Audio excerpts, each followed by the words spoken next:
Them over again to me, wonderful words of life. Let me more of their beauty see, wonderful words of life. Words of life and beauty, teach me faith and duty.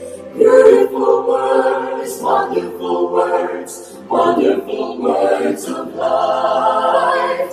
Beautiful words, wonderful words, wonderful words of life. Christ will bless it. Good day, everyone.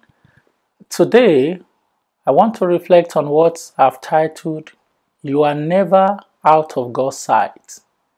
And I'm taking that from Mark chapter 6, from verse 45 to 52. So in that story, we have what happened immediately after the feeding of the 5,000 men. Jesus made his disciples, the word there is made, which is like he compelled his disciples to go into the boat, into the Sea of Galilee, going to Bethsaida. And we're told why they went into the boat, he went to the mountain to pray. That's an important lesson for us.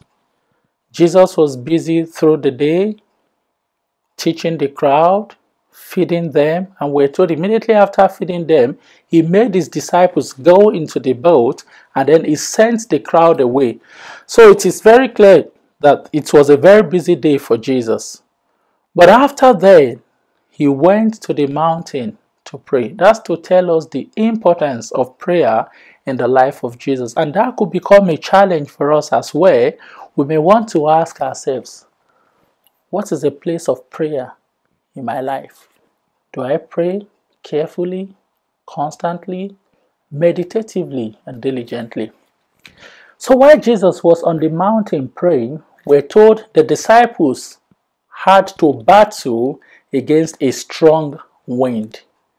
Now, the first miracle that happened there, Jesus was there on the mountain praying, and we're told he saw what they were going through. And so, at the fourth watch, he came to help them. The first point I want to make here is you are never out of God's sight. Sometimes we think, does God really see what I'm going through? Is God aware what I'm facing at this point? In Exodus chapter 3, verse 7, God told Moses, I have seen the affliction of my people. So keep in mind, you are never outside of God's sight. While the disciples were struggling, they saw someone walking on the sea and they thought it was a ghost. And I can't really blame them because it was humanly inconceivable that a human person would walk on the sea. And so they shouted, oh, it's a ghost, we are doomed. And he told them, it is I, do not be afraid. Now that word, it is I, reminds us of what God said to Moses in Exodus chapter 3, verse 14. I am that I am, Eye, Ashe, Eye. That's to remind us of the divinity of Jesus.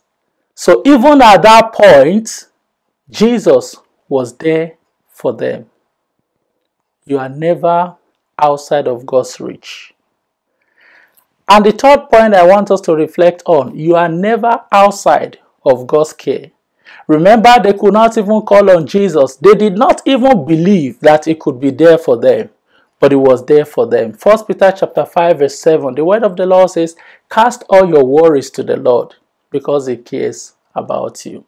So I don't know what you are going through at this moment. I don't know what your thoughts are. I don't know what your challenges are.